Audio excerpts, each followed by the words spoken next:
Well, hi everyone. What a summer it's been. So we successfully launched our digital accelerator site, Content Lab TV, and we started the pivot of bloomerboomer.com from a straight news site to an explainer site for seniors and baby boomers.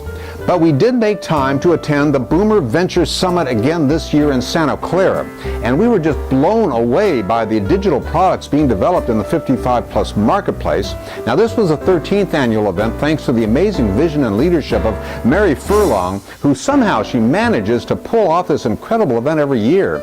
Now, the Hallmark is crowning the winner of the business plan competition and a check for $10,000. Now, our focus of this year's summit coverage is how companies are using social media strategies with their 55-plus audience. Now, in covering the event, we interviewed industry leaders from firms like consumer electronics giant Samsung, toy maker Hasbro, ride-sharing startup Lyft, and home care companies. They've all experimented and developed singular strategies to engage their audience directly through social media or collaborating with other firms. Now, Samsung, well known for electronics and consumer products, it's succeeding in the health marketplace on a collaborative basis. Dr. David Rhew is head of healthcare and fitness at the company.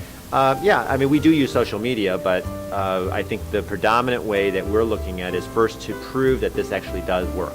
And what I mean by that is we've developed a solution, whether it's a tablet, a phone, or a wearable type of solution, connected with a data cloud platform, and we've identified ways that we can use this to directly influence and change behaviors in a positive way.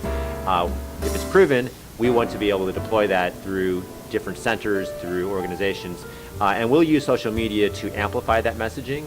But it's not something whereby we'll use social media to say, hey, there's this thing, everyone go ahead and buy this. It's really more around the value proposition to the enterprise that ties directly into the health outcomes for the patient. But what we're also focused on is the enterprise B2B, and that's an area where I sit in. So I spend a lot of my time thinking about how can many of these products that we currently offer to consumers be used by an enterprise organization to allow us to be able to, in the area of healthcare, directly improve health outcomes. And in the B2B world, the enterprise world, we rely very heavily on the organizations that directly interface with the patients and the consumers themselves. So these could be hospitals, these could be health systems, even assisted living facilities and a lot of senior care centers. And what we're finding is that there is a very strong desire for these organizations to have the seniors more actively engaged in their health so that we can lead to better outcomes.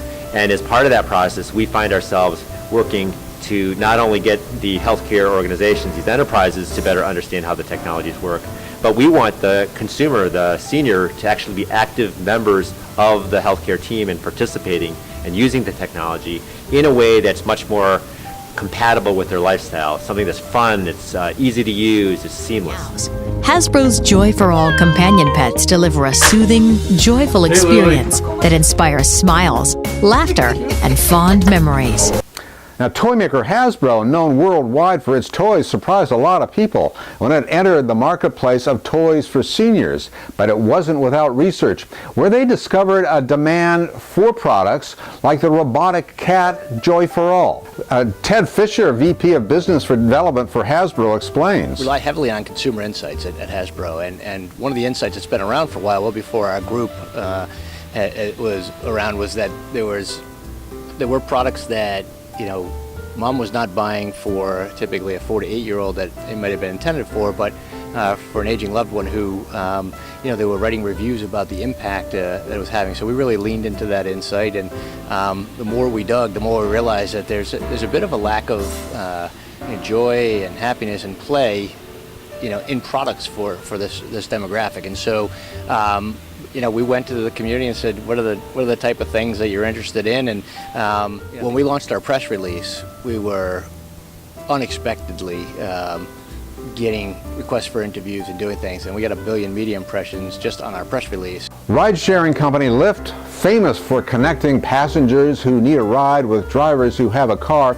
it's carving a unique strategy into the seniors marketplace. Head of sales for Lyft, Geyer Renwick. So my role really is around how do we leverage a Lyft product today for the healthcare community, and how do we actually give access to transportation for people to get to and from medical appointments, to and from pick up prescriptions or any other needs that they would have in that space. Yeah, so from a traditional Lyft perspective, we were always using our app, which was, I think, had some barriers in terms of just smartphone penetration amongst seniors and just comfort with the technology. So what we've done is we've partnered more with hospitals, with insurance providers, senior living facilities to actually give them access to a tool that allows you to actually call a Lyft on behalf of someone else. And so what that does, it allows then an individual to get transportation that doesn't have a smartphone, but then still get the benefit of what you get from Lyft. Reach them. Yeah, so I think one thing we found is this product we're doing more on a B2B side ended up actually being a vehicle to drive users on the B2C side. So in some ways, their first Lyft interaction would be then maybe through, because they're, as they're leaving the hospital, their social worker or their case manager calls a Lyft on their behalf. Once they get in the vehicle and they realize how positive that experience could be, then we find that people are then driving adoption on the consumer side. So we found that obviously Lyft's doing a lot in terms of driving general awareness of our brand and awareness of our product. But really in the senior space, we found this really becomes a vehicle to drive the consumer adoption through having a positive experience.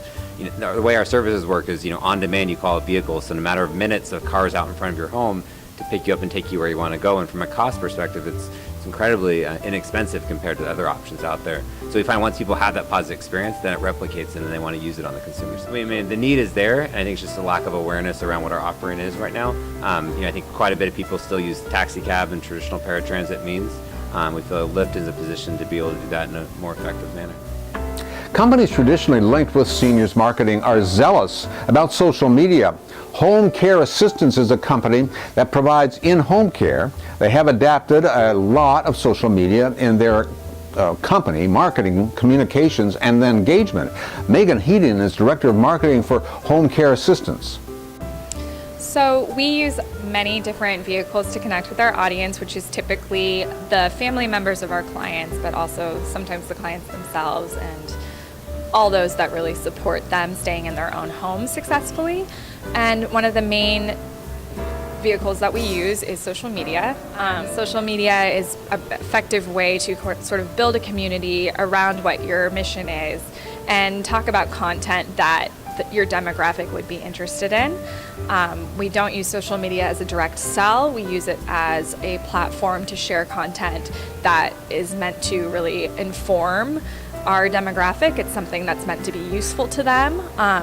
Lately we're doing a big push with video that's proven to be pretty effective on social media, and I would just say that really understanding your demographic and understanding what they want to read about and being able to target them through social media is a smart thing. Sure, we curate content across many channels and we craft the content to be appropriate for that channel, and we like to use all of them at once. Marketing in general can be pretty synergistic, so on social media itself we will often have a campaign, push it through a blog, and then share it through the other channels using different method for each one. I think for reaching boomers, Facebook is probably the best vehicle, but we like to use as much as we can and be holistic about it. Very involved, especially women. Boomer women are actually growing the fastest on Facebook, and many of them use it. It's primarily used to keep up with their friends and family, but many are also using it as a place to consume information as a resource. So providing content that teaches them something that's useful to them is a smart thing for brands to do. CareLinks also provides in-home care. This is part of the platform that helps families and caregivers manage the administrative tasks of caregiving. Founded by Sherwin Sheik, motivated for personal reasons to solve problems his family encountered in managing the care for his sister with multiple sclerosis and an uncle with ALS. Now, CareLinks, Melissa Mayo is one of the Silicon Valley startup executives at the Boomer Venture Summit this year. But who we're marketing to is actually the sandwich generation. So these are women or men looking for care for aging parents or an eldest sibling. So it's really interesting to think about our marketing campaigns because it's different from the people who actually receive care from our professionals. So we have a pretty comprehensive social media campaign. We're using Facebook, Twitter, but our big way of engaging with our members is really through our blog posts, because even if people aren't ready to hire a caregiver on day one, a lot of them are starting to face the question of, how do I know when my parent needs needs extra help? At what point do I need to think about hiring a caregiver? How can I delay the point in time where someone needs to move into assisted living facility or a nursing home? Yeah, absolutely. I think we'll be starting to host webinar sessions, hosting videos. We find that people are really hungry for more information and content beyond just text and pictures. Videos are a great way to, present your message dynamically. Clearly, social media marketing is rapidly adopted by companies looking to engage with boomers and seniors. Computer classes are growing in popularity at senior centers with instruction using email and social media platforms like Facebook. The growth curve just looks amazing overall. I want to thank you for joining us at bloomerboomer.com and at contentlab.tv. I hope you like us on Facebook, and we'll see you next time.